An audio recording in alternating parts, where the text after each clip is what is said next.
Hello everyone and welcome back to the Hilltop Pillbox in Abbotsford, British Columbia, Canada. And we're actually in the pillbox today, and it's a little cooler today here in Abbotsford. It's about 3 or 4 degrees centigrade, so I guess that's about 38, 39 Fahrenheit. So yeah, a little cooler today. Plus it's raining, so that kind of bone-chilling cold that the lower mainland here is famous for. But here we are. This game, D-Day, Axis and Allies D-Day, is unlike any other Axis and Allies game that you have probably played. For one, there's no economy whatsoever. We'll talk about how you get new units onto the board.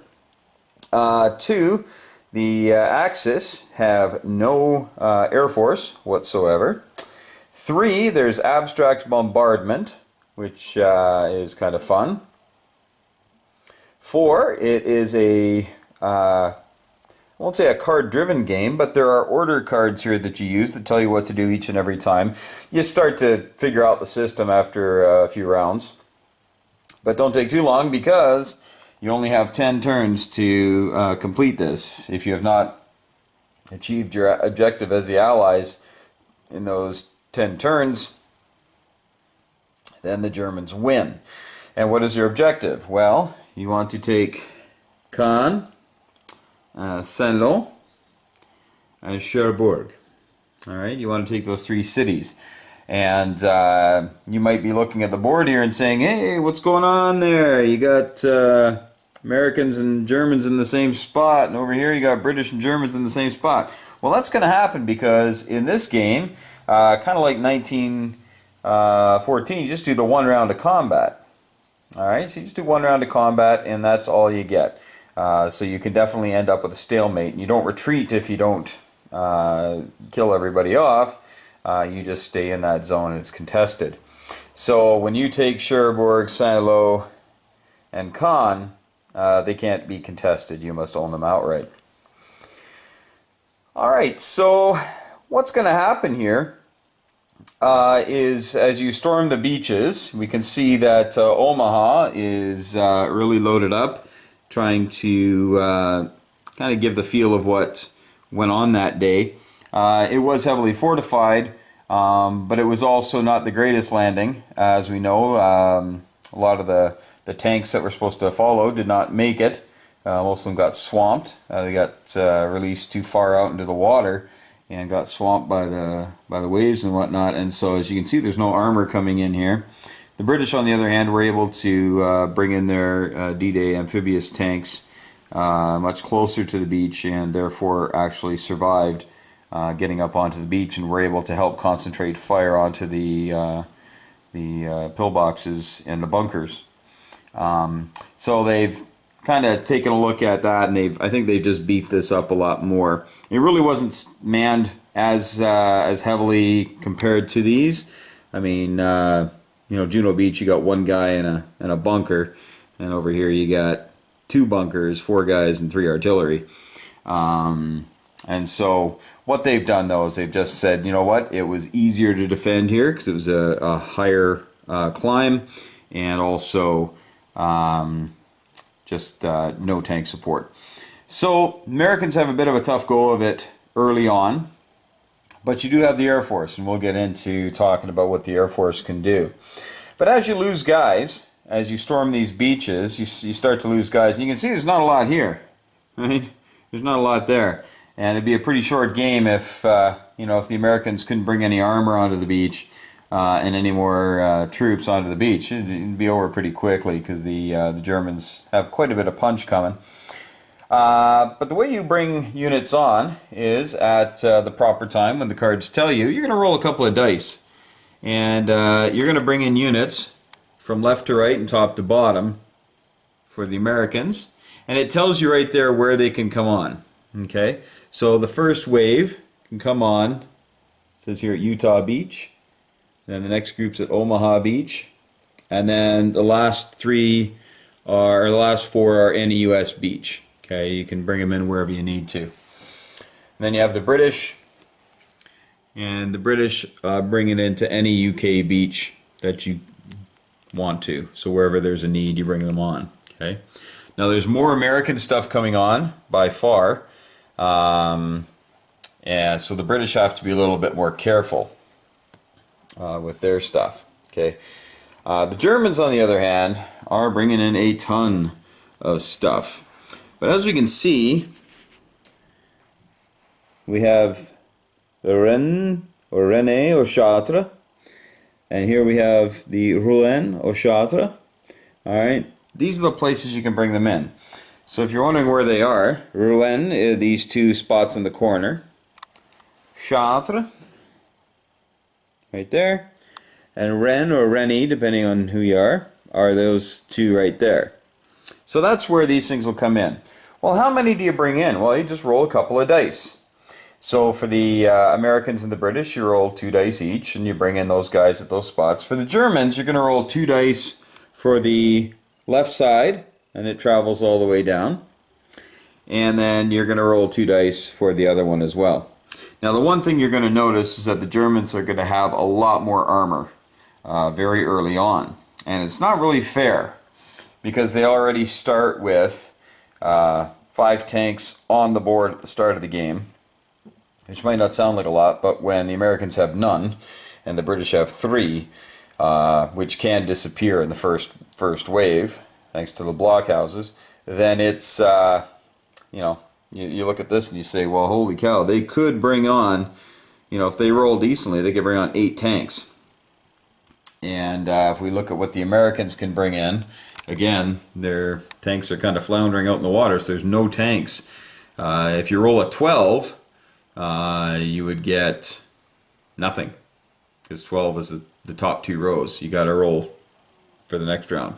So you won't get armor for at least 2 turns, or at least the first turn. You might get it on the second turn, but you might not get it until the 3rd turn or the 4th turn if you roll poorly. The British, on the other hand, could get another tank if they roll a 5, because it's the 5th thing over. Okay, so hopefully you understand that. So if you roll a 5, you'd get 2 artillery, the man, another artillery, and then the tank. Okay, and you could put them at any UK beach. All right, well, let's just take a look at what's going on here. So we have the American airborne landings, the 82nd and the 101st coming in, and then the British 6th is over here, okay, which included some Canadians and I believe some Free French. I know they were on the boats. I think some were getting dropped in as well, but don't quote me on that. And so we take a look at the very first card. And the very first card, we flip it over and it says Airborne Assault. Roll 1 die for each infantry in the airborne boxes. A roll of 1 is a hit. Blockhouses cannot be chosen as casualties. Okay, so the German player, you can't choose blockhouses. Alright, and it says remove this card from the deck after use. Okay, so that's pretty simple. So we're going to go roll 1 die for each infantry in the airborne boxes. So we've got 3 American infantry here. Okay, so there they are. It's the 101st. So we're going to roll 3 dice, and for every 1 we get, we can take off a German unit. It didn't go so well. But we do have 3 more here on the beach. Okay, this is Utah Beach. We got 3 more that jumped into Saint-Mary-Église, and we just need 1 hit to get rid of that guy. And not so good. Okay, I think I saw this movie. And then we have the British, and again, only 1 guy there. And the British have a bit more luck. So the German here, he's taken as a casualty right off the board and out of the game. One little thing I'll mention, I'm sure you figured it out because you guys are pretty smart. As you see the silhouettes here, that's just the setups. Okay, so all of the zones, all of the landing zones have their the silhouettes of everything that's supposed to be in there. Okay, now you may notice, those keen eyes, is that we have a different sculpt here. Because for some reason I had 1 extra infantry and 1 fewer tank than what the setup calls for here on the board. I don't know if anybody else had that when they got their game. I mean, I've had this game since it came out. I bought it like the afternoon it came out, about 20 years ago. But if you guys know, if you guys had the same experience, just maybe mention it in the comments. That'd be great. And I guess it was 13 years ago, not 20, but all right. So here we go. We've had our airborne landings. That card's been removed from the game. We were able to kill 1 German infantry. And number 2 says here, naval bombardment. So this is the abstract part of the game I was mentioning. Say, roll 6 dice, targeting blockhouses only. A roll of 2 or less is a hit. All right, you're gonna roll 6 dice. Now some people say, okay, you got to point at the blockhouses you're going to target and all that jazz. And we're going to say, forget that. We're just bombarding. 2 or less is a hit. Hey, 1, 2, 3, 4. Wow. Well, you know, we're going to give the guys here at Omaha some help. So there's 2. And we need to help out the Brits a little bit here, I think. So, well, hey, we're going to help out the 3rd Canadian Division. They did get the furthest inland during the D-Day assault, so we'll reward them with a little help. All right, so 4 blockhouses are gone in the first wave. That's really handy. Okay, but that's not the last time this happens. Okay, so this is turn 1. As we know, we've got our turn marker here. It's turn 1. So we're going to put this card here into the completed orders. Okay, place it face up. So that next turn, it's going to happen again, and they can bombard more naval block or more blockhouses. Okay, and now we have fighters patrol, and now we place fighters in selected zones. Now the way the fighters work, we have 8 of them, 4 for each, and it is possible to get them back. We'll talk about that in a little bit. I'm showing you the base game, by the way. There are some other cards up here I'll talk about later, but these fighters are basically interdiction aircraft, and so anything that moves into the zone where they are stationed will get shot at. Okay, now it's not real effective. You got to roll a 1, but it does help steer where the German player brings in the reinforcements. Okay, now if I put a fighter where there's an 88, okay, that's artillery, but it also acts as anti-aircraft. He's going to be able to shoot at me before I get to shoot at anything coming in. So what I want to do is I want to put these planes in places where it's going to really hurt him to bring in reinforcements. There are 2 schools of thought on this. You can take your 8 fighters, and I've seen people do this and just dump them all into one spot, and then the German player just simply will not bring in any reinforcements there. Or you can spread them out. I like spreading them out a little bit because then typically you'll at least have some sort of a chance to get some damage done. But there are a lot of tanks that are going to be coming in, and as we can see, he's probably going to be bringing in 5 right here. They're probably going to show up right here. And so one could say, you know what? Maybe I'll do that, because he has to roll a 1 in order to get a hit. Okay, he's got to roll a 1, just like regular A&A anti-aircraft. And then you could take these planes here and say, you know what? I'm going to risk it, because you want to kill that armor. You got to try to kill that armor before it makes it up to the beach. All right, this is what gave Rommel so many headaches, right? Is just the constant Allied fighters causing all sorts of grief. And then we have the roll 1 die for each artillery in a zone containing fighters. Okay, so each artillery gets to roll, not once for each fighter, for each artillery. If it were for each fighter, that would be a little OP, I think. So here we go. So we're looking for a, well, we hope we don't get a 1, or else the Germans will shoot down a fighter. Okay, so we're good. All right, so the fighters are safe for that. Then we go to our next card, so you guys can see how easy this is. Okay, now it's place bombers on selected zones that do not contain Allied land units. Roll 1 die for each bomber against a target axis unit, and you need a 3 or less to hit. So this is really nice. This is where you can cause some real grief. Okay, so we can try to take out that fella, and we can try to maybe take out that lone tank there. Alright, I like killing armor in this game. By the way, the thing you need to know is that Allied armor attacks at a 3 and defends at a 2, whereas the German armor attacks at a 3 and defends at a 3. So it's a little tougher. So you want to take it out when you can. Alright, so we have placed our bombers, and now we're going to roll the dice. Here we go. So this is the British bomber, the Lancaster. Oh, he missed. And then the... is that a B-25? I don't know my planes well enough. Here we go. Oh no! Our bombers have not done well. That's not good. Alright, on to the next card. Then roll 1 die for each artillery in a zone containing bombers. A roll of 1 is a hit. Well, you can see that I did not put bombers in a zone with the artillery. Okay, because you just don't want to lose those bombers, although they're not effective right now. And then you send the bombers back to the airfield. The airfield, of course, is this place here. So the bombers just head back to the airfield. Okay?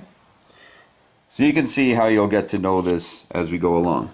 Move land units to adjacent zones. Do not move land units from beachhead boxes. Okay?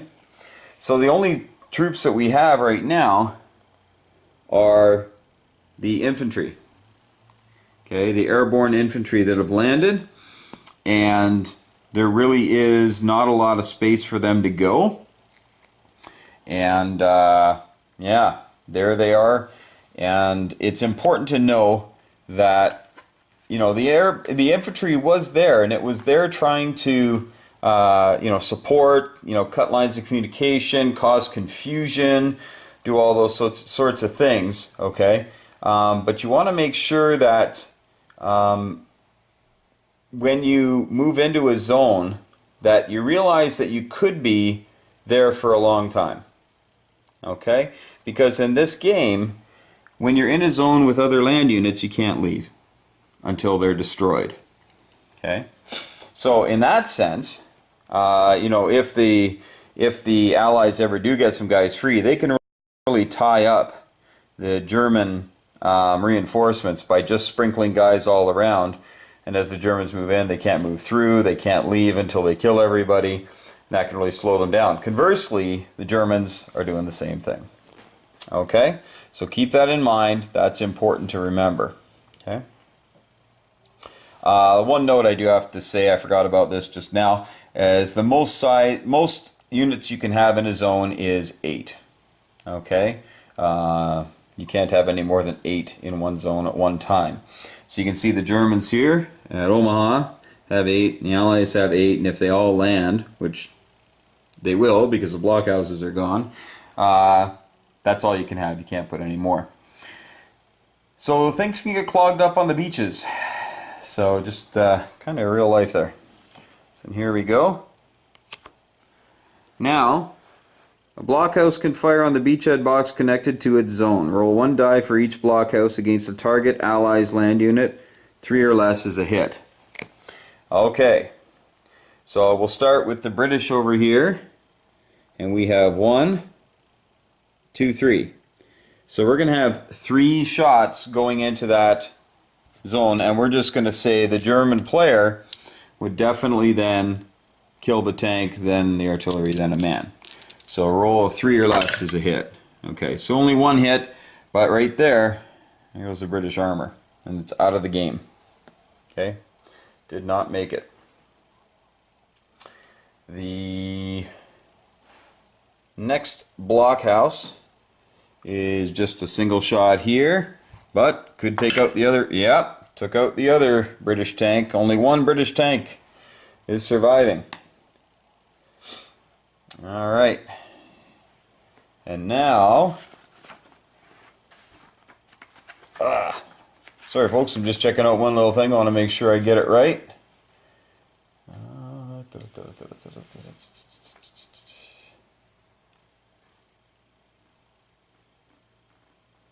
All right. So now we have the American blockhouse over here, and here, and here. And they can all fire there into the Utah beach. So we're going to have 3 blockhouse shots going in, and of course we're going to go from artillery across. Uh-oh.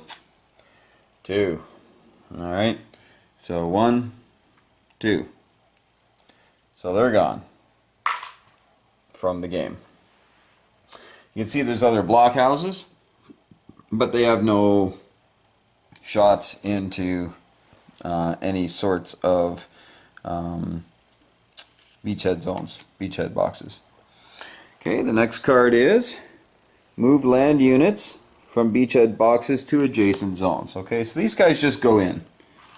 Alright, and you got to follow the arrows, the white arrows. You can't follow the red arrows back, something like that. So here comes the 29th and Big Red 1. I think that's what they were called, coming in.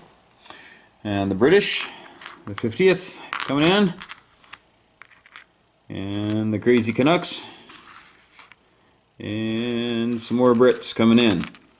Ah, charge. Alright. So there we go. They have landed. And now that they've moved in, you conduct one cycle of combat in any zone containing both Axis and Allies. Okay? Land units.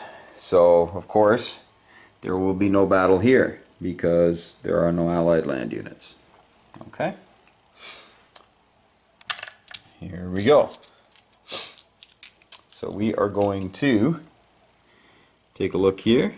We have got 1, 2, 3, 4, 5, 6, 7. 6, I guess. 6 ones and 2 twos. So 6 ones, nothing, 2 twos. 1 hit. Okay, so 1 blockhouse is going to get killed. And sorry about that, guys. I had a big sneeze. Alright. And now the blockhouses are going to fire back. So we got 1, but it does get it shot, and there's 2 there. So they only defended a 1, though. Okay, they only defended a 1. Oh, well, look at that. And they get 1 anyway. So they trade a blockhouse for a Brit. And there we go. Now, that's all the combat you do, because it's just 1 round of combat. That's it. So now here we have 2 1s, 2 2s, and a 3. So 2 1s, nothing there, 2 2s, and a 3. Okay, the war's not going so well for the Brits, and the German replies, and he misses 2. Alright, so that's not quite as bad. Alright, and here we got 3 1s and 2 2s. So 3 1s, those are the black dice, and 2 2s. Well, we got 1 hit. And then the Germans have 2 2s and a 1. Okay, so the white is 2 and the black is the 1. Oh, alright. So we just got rid of 1 of these, and the German player takes the infantry. Alright. Now the big beach here. We have, we're going to have 4 1s. And 4 2s. So we're going to say the whites are 1s and the blacks are 2s. And let's see what we see. Whites are 1s, blacks are 2s. Well, the whites didn't do as much, but the blacks got 4 hits. Look at that. Black dice did the trick. So there's 4 hits. And here the Germans have 7 2s coming back. So these are going to be all 2s, but they lost 4 guys that turn. And they only got 1 hit. Alright. So they lost 4 men. And 1 American. Okay. And now on to the beach here. And we've got 5 infantry. All shooting at 1. Nothing there. Blockhouse at 1. And the infantry at 2. Nothing there. And then here we are, 3 1s versus 2 2s. Alright, so the black is the Americans and the whites are the Germans. And nobody got any hits. Alright, so those are your one-round battles, and those are all that we have. Okay, so as you can see, looks like every single zone remains contested. There is no clear winner where only one country remains. Okay. Now, fighters strafe Axis land units moving into or out of zones they patrol. Roll 1 die for each unit that is hit. Now, this is the Axis moves thing. Okay? So, here we have all these planes. So if these guys go to leave, the Axis get to strafe them. Each plane gets to shoot at each unit that moves. So, what does that mean for the German player? Well, he can move all of this stuff with impunity. It's not a big deal. And he probably will. Okay, because he wants to shore all this up. So he's going to move. He's going to move. Need to shore these things up here. Bring these guys over. Again, folks, I'm just playing for fun here, so if I'm doing stuff that's strategically dumb, oh well. And I think we want to beat up the airborne there. They come into there. This is the one thing the Germans have to do, is basically get rid of all the stuff out of these zones, because Cherbourg is one of the places that the Allies have to take. And as you can see right now, the Allies have got not too much stuff, and they've got to somehow punch up there. And we're almost on the first turn. So now there are 9 left, which is a lot. But here we go. We've got these German troops that want to move because they can't stay there the whole war. So they're going to move there, they're going to move there, they're going to move there. So now we have 2 American P-38s in there. And so they're going to take shots. Okay? So obviously hits are going to go against tank, then artillery, then man. So we're going to roll for 1 plane. And that's pretty bad. But now the other plane takes sights. Got to be in the box. Little house rule. And no hits anyway. Okay? Need a roll of 1. So the Germans got out of there unscathed. And now the Axis attacks and the Allies defend. Okay? So the Axis attacks. So here we have... Oh, you know what? He would have driven that tank all the way there. So, pretty sure they can move too. Been a long time since I played this game, folks, so I'm just going to take a quick look and make sure that they can move too. And yeah, they can. Alright. It's a small map, so I thought maybe they can't on this one, but they sure can. Okay, so here we go. The Germans have 1, 2, 3 3s and 2 2s. Alright. And another 3, because the blockhouses get to attack again, even when they add on their the blockhouse fires to the landing zones, they can also fight if they exist. So they do. So we have 1, 2, 3, 4 3s and 2 2s. Okay, so the black dice are going to be 3s, the white dice are going to be 2s. Okay, so it looks like 2 hits then. Alright, and the British are going to defend. And the British have 1, 2, 3, 4, 5, 6, 7 2s. So these are all 2s. Whoa! Take that, Rommel. Alright, so the British lost 1 guy.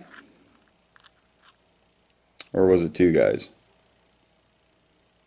Ah, shoot. I can't remember. Maybe it was 2.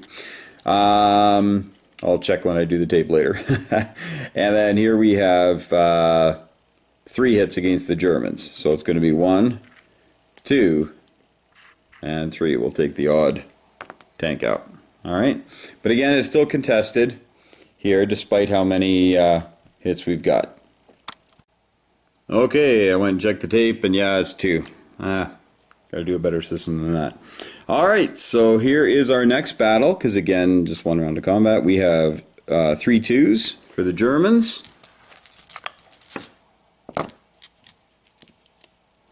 So 3 twos. And nothing. And the Brits have 4 twos and a 3. Okay, so the black dice are going to be the 2s. The white dice is our lone 3 on the board. Whoa, look at that. So it looks like we got 3 hits.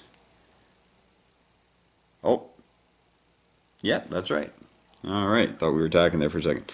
So that actually will destroy all of the German units in there. Alright.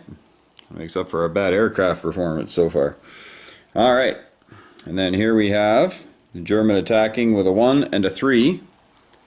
So the white is the 1. So the black 2 kills 1 guy. But still get 5 twos coming back. Boy, I tell you. Looks like they had a little too much of their rum ration this morning. Alright. So we've got 5 twos. These are all going to be 2. Oh, just 1 hit. And that kills the German infantry. Alright. And here we have 4 twos. And we have 1 hit on the Americans. And the Americans have 7 guys left. So it's going to be all these here. And they got 2 hits. Alright. So we got 1 hit on them and 2 hits. And I got to tell you guys, if you can get rid of the German 88s, it makes your life a whole lot easier with your planes. Trust me. It's quite nerve-wracking actually, because it's you can't get the planes back unless you play with the advanced cards, which we'll tell you about later. Alright, so those 88s always make me sweat. So here we have 2 1s and a 3. So 2 1s with the black. Okay, so the white dice got 1 hit, but the Americans have 5 twos coming back. And 2 hits. Right, that'll take care of the German infantry. Alright, and then here we got 2 twos and a 3 versus 3 twos. So 2 twos and a 3. So we got 2 hits and 3 twos. 1 hit. Alright, so 2 hits and 1 hit. Alright, well that's it for the round of combat there, because you just do one round. And now we roll for our reinforcements for the Allies. Alright, so we're going to start with the US of A. And this is how many guys they're going to bring in. 9. Now that is a great roll. That is a great roll. Now when we look at the top 6 have to come in at Utah. You can see the word Utah there. That's where the top 6 have to come in. And the next 3 have to come in at Omaha. Now the problem that we get though is when you can only have 8 units per zone, that guys will get stuck on the beach. And if these bunkers are still here, yeah, bad news. So I know I kind of dumped them unceremoniously there. And here we go. We're going to take these 3 guys and put them at Omaha. Okay. Well, let's see if the British can have some good luck with the dice here as well. Oh, not as much. But they do get the top row, and they can go to any beach. Okay. And we got tanks over here, so we're going to get some tanks. Actually, we're going to put them there because there's no bunker that can shoot at them. We're just going to chuck them in there. That makes the bunkers useless, and then we don't need to use, if we get hits with our short bombardment, we don't have to use them on the British beach. Okay, little strategy there, yeah. Alright, and now we have to roll 2 dice for the German reinforcements. Now, any reinforcements that are going to be coming in at Rouen or Chartres, these guys here, they're all going to get shot at twice. Every single unit is going to get shot at twice. Okay? So, things could go very badly. Unfortunately, for their western reinforcements, they can come in unscathed because they can all come in Rene unless they rolls higher than an 8. Alright, so we're going to roll 2 for the Ren, or Rene. I got to look that up. I've heard it pronounced both ways. Alright, here we go. 9. Oh boy. So we get 3 tanks. These can go anywhere. But there you have it. And then we have these guys here. So that is 7. And then we have 8, 9. Okay. So we're going to put the artillery there because that's a huge target for bombers and whatnot. And then Buddy here, he's on his own. Good luck there, Klaus. Alright. And then we have the reinforcements in the east. 5. Okay, well, there we go. 5 tanks are coming in. Now, again, German can put them wherever, but he wants to put them where he can get them more quickly to the front, typically. And it doesn't matter where he puts them, because each plane gets to shoot at each unit. So whether he puts them here or here, you can see that because the Allies have 2 fighters in each zone, they're going to get schmucked. Now, the German will say, well, wait a second. If that's the case, we're going to do a big push in the middle. This is what the German player needs to do. He needs to coordinate where he's going to be bringing things in. Alright. Now you can see the British are getting some armor ashore here next turn. Okay, and they have some ashore already, and it's free to move because there's no German units in here. So they can be in Caen next turn. And then just keep piling guys into Caen, and eventually the Germans will give up. Saint-Lô is a tough spot to take sometimes just because there's these zones that can be loaded up, and in 2 turns things are all popping into Saint-Lô. Again, it's a maximum of 8, but yeah, could be a problem. Now the problem for the German player here is that he rolled a 5, which brings in those 5 tanks, but no artillery to protect them. So they're going to be coming in naked. Alright, if you'll pardon the expression. And now the aircraft are going to take shots at them. Let's see if we can do any better here. So because these are all the same, we're just going to roll 1, 2, 3, 4, 5 for one plane, 6, 7, 8, 9, 10 with the others. So we're going to roll 10 dice. So I'm going to roll 5 dice twice, and that'll just cover because they're all the tanks, so it's easy. Ooh, that's not 3 or less. Okay, unscathed. So I've told you guys about my great rolling, right? Okay, but there we go. They are in there. And then the last card, of course, is to get the fighters back to the airfield. So you reset your Air Force. Chuck them back up here. And there we go. And that is 1 turn. So at this point, you would take the little turn marker and move it up. Okay? Reinforcements have been placed. Okay? Everything's on.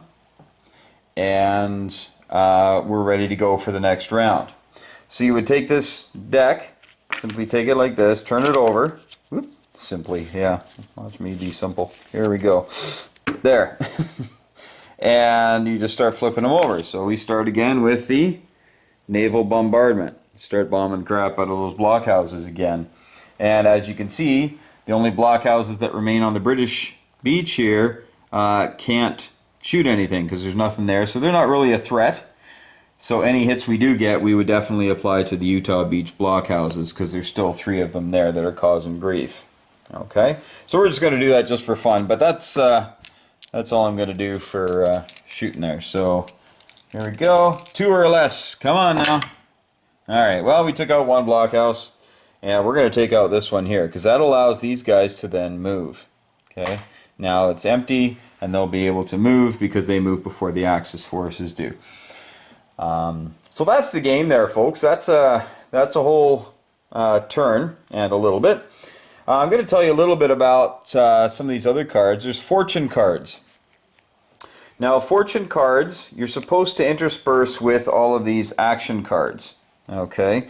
As they go through, the order cards, pardon me, as you go through, they tell you to put these in as well. So after, for instance, if we were on doing turn 1, okay, this here would be put in right there on top. So you would do it, okay, and then remove it after use. And this card says the airborne assault. So basically these guys who were in these airborne boxes, they get to have a quick shot at 2, okay. That's really nice, and then it's gone, it's out of the game. And then you would go on to the airborne infantry, then assaults with 1, okay. That would be the very first turn, it'd be gone. And then on you'd go to number 2. And the second one is improved targeting and whatnot. But you roll, well, I guess I jumped a little ahead there. You have to roll a die on this. Okay? And if you roll a 1, you get to hit on a 2 or less. And if you roll 2 to 5, no effect. And if you roll a 6, airborne operation is in disarray, and the axis choose and remove 2 of your infantry in airborne boxes, and the remaining airborne infantry cannot attack in this phase. So that shuts down the first airborne infantry attack. So you want to roll low as the allies in that. And then all of these fortune cards are like that. You roll a 1. If you're the allies, you want to roll a 1. You don't want to roll a 6. Okay? There is a nice card here for fortune. This is the one I was telling you about earlier about getting them back. So you roll it at the end of the round, roll a die, and if you've lost any fighters, you can bring 1 back. Okay? But if you roll a 6, look at that, you lose another one. One of the ones that's on the patrolling, like they were at the end of the last turn. Okay? So those are the fortune cards. They do add a lot of flavor to the game. And they do speed things up, definitely, either for the good or the bad. You're either going to be losing stuff or taking more stuff off the board for the other guys. So there's that. Oop. And then we have tactics cards. Now tactics cards are a bit different, okay? So here we go. These are paratrooper reinforcements, and you roll a die. Okay, I think you guys can see that. Might be a little bright. So each box, 3 or less, paratroopers will land there. And so you're basically adding from your reinforcement chart. So it says here, choose the next ally's infantry reinforcements. So if you were rolling, if you roll that, so for the British, you could choose, you know, those 3 guys there. Okay. We have another one, a V2 rocket strike. Okay. And V2 rocket strikes take stuff off the Allies' reinforcement chart. Okay. And the Americans and the British get rolled for. And the Allies get a card. This is a nice one. Okay, choose 1 fighter. It is immune to anti-aircraft fire on the next phase, which is really nice. And then this one here is kind of neat. They shoot down one of your planes, and so down it goes, and it lands on one of your troops. Okay, so it's little things like that that kind of change the game a little bit, but they don't wreck the game, I don't think. We don't play with them all the time. To be honest, I haven't played with those for quite a while. But after we learned the game pretty well, it seemed like we kind of got into a groove, I guess. Kind of like when all those videos came out about the first thing you have to do in Global 40. You know, you have to do this on the first turn, or you have to do this on the second turn. You know, the big J1 attack, or the Taranto raid, or the Sea Lion buy, or the, whatever. There are some habits that you get into just because of the math, right? And these aren't bad things. I'm not dissing anybody who does those things. But as we all know, with the fluidity of war, to mirror that in a game, that's what these cards do. They help make the game a little bit less, what's the word? Predictable. All right. This game is starting really, really well here. The British should be able to take and hold Caen without a ton of trouble. Now, all these tanks are within range, but as a strategy, the German player might say, you know what, you guys can have Caen. Okay? We're going to bulk up all around St. Lo and put 8 guys in St. Lo, so that by the time you can actually fight your way through here, it'll be turn 10 and we'll still have at least 1 unit in here. Because as the Americans, you have to take and hold St. Lo, Cherbourg, and Caen as the Allied player. Pardon me. You need to do that and hold it till the end of the round. And you know what? It's difficult, and it's come down many, many times to 1 pip on 1 die. And the last thing left in St. Lo is a single Panzer, and you know you've got all these guys sitting around. they just couldn't get that last hit. You know, they killed 4 guys that round, but there were 5 or what have you, and it's just well, it's rather disheartening to lose the game because of 1 pip. But hey, you know what? As we all know, that first week after the invasion, there was a lot of time that was pretty touch and go for how things were going to pan out and if things were going to get bogged down. But fortunately, hey, things worked out, and here we are today making games about it. So that's pretty much it for the game, for Axis and Allies D-Day. If you want a little basic rule chart, I don't know where I got this. Might be on axisandallies.org, or it might be on boardgamegeek.com.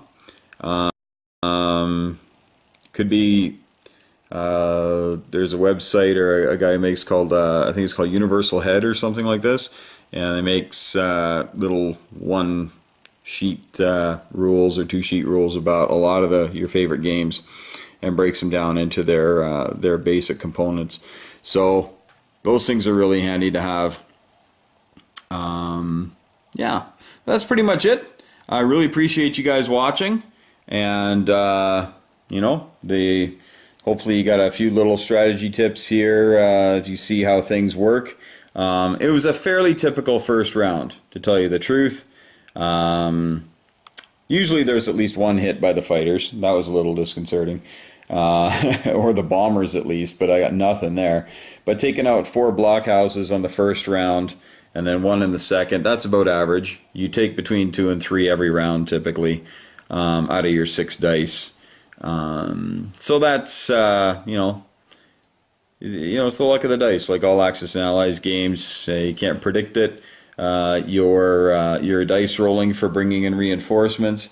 You know, as neat as it is for the Germans to bring this stuff in, that's it for tanks for a while. You know, they'll have more coming in later, but not in any great number, not until probably turn 4, maybe turn 5. And so if you can concentrate your bombers and fighters on these things right here, you might be able to do a lot of damage. So, you know, keep that in mind, and maybe you can keep those panzer divisions at bay and let your infantry come in here and mop things up. All right, well, thanks so much for watching, folks, and I might play this one out, actually. I might actually play this one out. We'll see what we see here. Guess I got to dump all these guys back in here. I'll look at the film and see what we got in the boxes there, and we'll maybe take a look at finishing this game off, and I'll let you know how it went. All right. So until next time, folks, keep smiling, having a great time. Life is good. Hug your loved ones, and may the dice be with you.